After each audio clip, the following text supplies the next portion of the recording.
Welcome to this week's Desk Side Chat. Our featured guest for this week is Corey Keating. Corey, appreciate you joining us this week. Thrilled to be here, man. Excited to have you. And a lot of people in our community are familiar with you, Corey. We may have a few, hopefully new people that'll catch this podcast. Could you provide just a real quick background on yourself so people can get a lay of the land on your expertise and where you're going to be able to help guide us on this topic this week? Yeah, sure. So, a quick high level 30,000 foot view of it is I'm a content creator and brand creator for financial advisors and boutique investment managers alike. I work with, a handful of boutique investment managers to help them build marketing programs and create content. And I do similar on the FA side of things as well as consulting. So that's a really high level view of kind of what I do. Nice. And in the topic this week, you and I talked about it a little bit, and this is something that comes up. So the topic specifically is simplifying your messaging. And, a lot of that, that we can go a lot of different ways with that topic, but with you, I'd like to, steer and stick with marketing. And, it's something that, it seems like attention spans are shrinking. It's more important to get a message out as concisely as possible. I guess in your mind, how have things evolved over, let's say, the last several years in terms of the importance of really honing in and having a very simple, direct message? Yeah, I don't know that if we want to say attention spans are shrinking, I don't know if they have shrunk, if they are shrinking. I don't know the details around any of the studies around that. I can only speak to my consumption behavior and the behavior that I witness others doing and exhibiting. And I would say that getting your point across quickly is probably in your favor more so today than ever before, considering the amount of noise we have to compete with in the world and all the things vying for our attention. So whether or not our attention spans have shrunk, that's probably up for debate. But what is not up for debate is, I think we can all probably agree that we want to consume things quickly to preserve our time to move on to other things. You have a background specifically in the industry and in marketing. Is financial services, do you look at it as, a different animal when it comes to trying to get attention, or the type of people, or do you see it as just another industry just trying to vie for people's attention? When you say type of animal, walk me through that a little bit.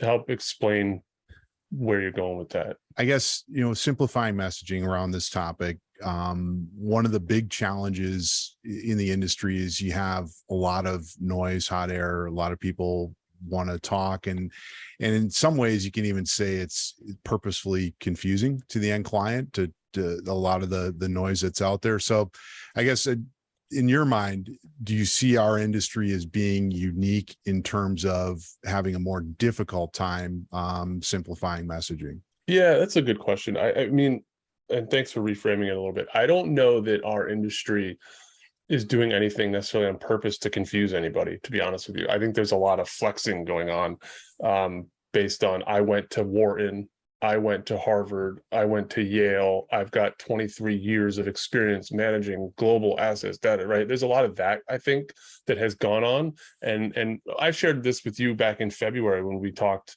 and that was a terrific conversation, because I think what happened is this industry, the top players, the whales in the industry, set a standard many years ago, and everyone since then has been kind of copying that, and that has trickled downhill and has just become how we teach people in this industry from the jump, right? People get out of college and they get into the industry, whether they get in on the BD or the FA client-facing side, or they get in on the investment management side. They're kind of taught this buttoned up, professional view of things from, the monsters, the Templetons, the BlackRocks, the American funds, the top 6 firms that have been doing this thing for 60 years or whatever.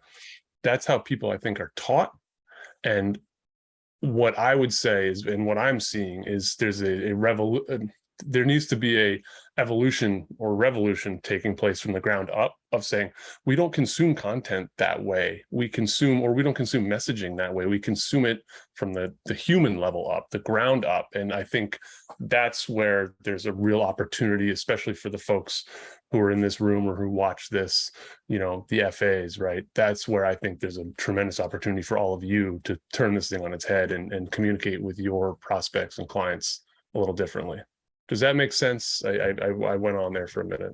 No, that does make sense. And I think you're right, is you have these stalwarts, the industry, kind of setting the narrative, people feeling that they need to hone in. And sometimes this comes down to compliance or, issues and constraints that might be I don't think so. I got to user. interrupt you on that. Like, I'm watching golf this weekend, and I literally, this is no joke.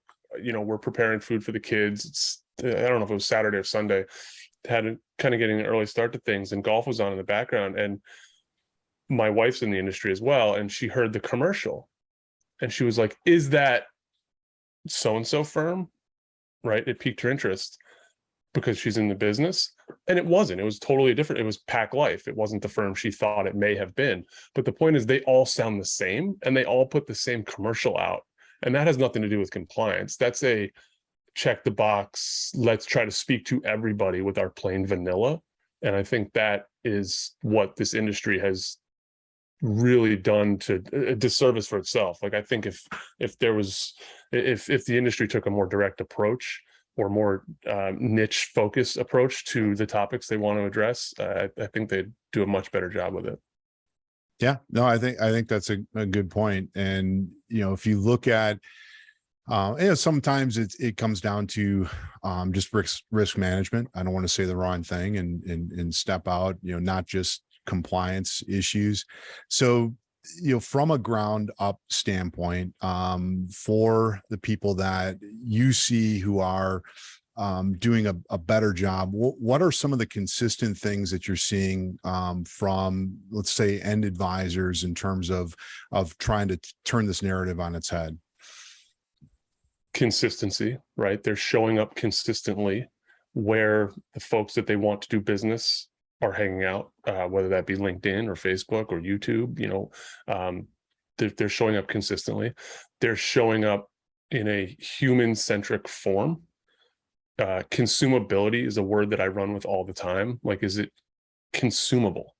Is the message you're putting out consumable, or is it a 4-minute run-on about why work with you as an advisor because you're a fiduciary, this, that, and the other that everyone talks about? So consistency, human consumability. Is it creative enough to get people's attention, or does it blend in with everything else? Right. So there's all the different variables that I make it sound so simple with a lot of the clients that I consult, and I'm empathetic to them leaving those meetings feeling like it sounds simple, but it's not easy. And I work with them, and I really try to educate and hold their hand through the process, because consistency sounds easy, but to be consistent with a message that is consumable and creative enough to get people's attention is very difficult. So there's all the variables that go into what, we want to talk about a simplified message, right? How do we just create a simplified message? Well, it's actually not that simple. You actually have to practice and get good at it and test and try and learn and see what works and what doesn't, what flops and what takes off, right? So there's all the different things that I think go into a really good simplified message, which is kind of a juxtaposition, if you will.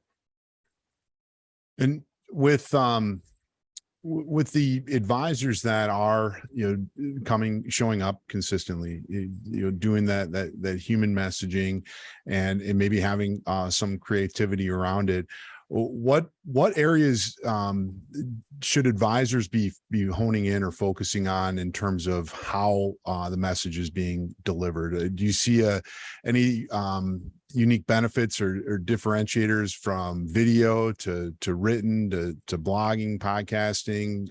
What would you, I guess, look at and see as being the way to maybe try to do all those things at once? Yeah, you're not reasonable. going to do them all at once. And I think you're going to overwhelm yourself and do nothing if you try to do them all at once. You know, I think the best advice I could give your folks and the folks watching this and listening to this is you got to kind of know yourself, right? And let's start there.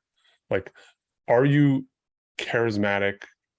Do you feel like when the camera turns on, you can share a message succinctly and get your point across and not have to rely on a teleprompter or, you know, like you're comfortable, right? Can you turn a camera on and comfortably deliver a message in less than 60 seconds? Or are you more comfortable maybe keeping the camera off and just using the microphone, right? And maybe audio is kind of your thing, or maybe neither of those come natural to you because you feel like you run on too long and it's just that's part of your personality. You just go too long. So maybe written is the way that you should be consuming or creating. You know, there's only so many ways people can consume your message, you know, video, audio, written word, that you got to kind of find your lane and which one comes most natural to you. And that's how I work with my clients. Frankly, the first conversation is like, what are you most comfortable doing? And let's start there. And we'll have a, you know, from whatever we identify as that medium, we'll take it the conversation from there. I like that. Yeah. I mean, that goes to the human side, right? You know, be yourself, you know, lean into what, you know, what really can set you apart, I think is important. But, you know, some of this too, going back to some of the industry norms, the traditional way of looking at things, have kind of set a certain narrative. As you're working with your clients, Corey, you know, how much do you try to push the envelope on somebody who, you know, maybe they do look at, you know, they're better off written, but you start to realize, hey, this they could actually get up in front of a camera. So how do you help advisors, your end clients, maybe push the envelope in terms of maybe discovering some things that they may not have been as apt at performing in the past? This is a fun one. I mean, it's a fun question, and good job for you on asking it. It's really kind of the game of the rhetorical question. Like, John, how do you consume content? Would you rewatch that? Tell me a little bit about your consumption habits. Tell me about the last client you brought in, right? So that's a big one for an advisor, is they've come to work with me. They get in a place of feeling like I'm pushing them in a direction that they maybe don't buy into or don't believe in. And then I say, well, how did you even find me? Like, well, I saw you were showing up on the LinkedIn feed. I decided to do a deeper dive. I checked out your YouTube channel. It seemed like you were having the conversations that it was almost like you were speaking to me. You were answering the questions that I had. And I was like, this just makes sense to reach out to this guy. And you have a personality that seems to jive with mine. And I'm like, this is exactly why we're going to do this for you and for your prospects to bring in new clients, because you're going to jump on camera. You're going to answer the questions that they have. They're going to see you on camera and learn about your personality and see that they're already a natural fit, so that when they do reach out to you, you've skipped the first 2 meetings because they know you, they already want to work with you, and they know what you do. So you don't have to introduce yourself. So, you know, back to simplifying the message, you know, and let's, I guess maybe we can hone in on, you know, specific mediums, but generally speaking, what would you, in your mind, what is a call to action, or what is something that people should be putting out that is going to retain an audience so that they don't get turned off, that it's not pushing too hard, but there is some meat there. There is, you know, something behind it. How do you strike that balance in terms of, again, our industry, we're always coming from the sales mindset of there's got to be a call to action. There's got to be something there. Again, generally, across all mediums, how do I find the right balance in terms of quickly and succinctly getting my message across, but then having that meat as far as what the next step might be in working with me? I mean, I would stop focusing so much on creating content and a message around what you do, and just beating people over the head with why they need to work with you. I would do that. Like, I always work with my clients to establish their who, what, where, when, why videos and content, because I think that's evergreen and a staple that you should have, right? Like, you should always have those 5 pillar videos or pieces of content somewhere that someone can easily find, that explain who you are, what you do, why you do it, right? How. So that stuff I always encourage all of my clients to create, and generally we do. That's kind of the first exercise. But after that, I think there needs to be less of a focus on you jumping in front of a camera and saying, here's why you need to consider a Roth IRA, or here's why you need to consider a Roth conversion, or here's why you need to be doing this or doing that, and like talking at the prospect. What I would love to see more advisors do is share more of the raw conversation, not necessarily with clients, but maybe you jumped off the phone with a client or jumped off the meeting with the client, and you're feeling you've got it's right there in your memory, like it's fresh, and you just turn the camera on. You're like, hey guys, I just wanted to share this. I just jumped off with a client, and I know so many of you are probably thinking this, but I want you to know that it's totally normal. And then you share a bit of that high level conversation you had, right? And you're obviously respectful of names and age and demographics and all those things, so that that client can feel like, or if that person ever sees that video, they know it's not them, right? But my point is, creating content based on the actual conversations and the actual questions that come up will be the most consumable and relatable content. Yeah, I can totally see that. When it comes to, some of the again, industry stalwarts, the big engines that are moving the industry, do you see anyone that is kind of stepping up and leaning into this at all, or is it all come down to grassroots and advisors at this point? I'm waiting for the day, and I use them as an example all the time because their marketing is flashy and fun, but I'm waiting for the day for BlackRock to figure it out. And when they do, we'll see a waterfall of everyone else scrambling to copy. Because, when BlackRock really rebranded themselves 10 or 15 years ago with all the shapes and colors and everything, every other firm did the same thing. And they generally have their finger on the pulse as far as corporate big whale marketing goes. But no, as far as consumable content, I don't think any of the giants are doing it at all. I don't think they're focused on it. I think if you and I dove into this on the last conversation we had, and I encourage everybody to watch that, because that was a fun one, because I think inside of the corporation is what stops them from doing it. The politics behind career moves and people feeling like if someone suggested that in the corporate ladder, they'd probably be laughed at and not be up for the next job, right? And that's what holds these firms back. So that's a totally separate conversation. But answering your question simply, no one's doing it. And why is a topic for another day. Well, and some of it just comes down to, what are you going to do for me today? Like, I need to see results. I need, something to happen. And this kind of goes into, consistency. If I'm trying to measure metrics and try to analyze and look at the impact that I'm making, it obviously takes time. I need to be consistent. What is in your mind prior to even, maybe bringing on an end client, which is obviously the end goal, or at least retaining existing clients? What are some ways to try to realistically measure the impact that you might be making in terms of again, a simpler, easier message that's consumable by the ideal client that you're looking for? I mean, I measure it by conversations, right? How many conversations are you generating, period, right? Is it more or less than when you began marketing? If it's more, then what you're doing is probably working. If it's less, then what you're doing is probably not working. And that is about as simple as I can make it.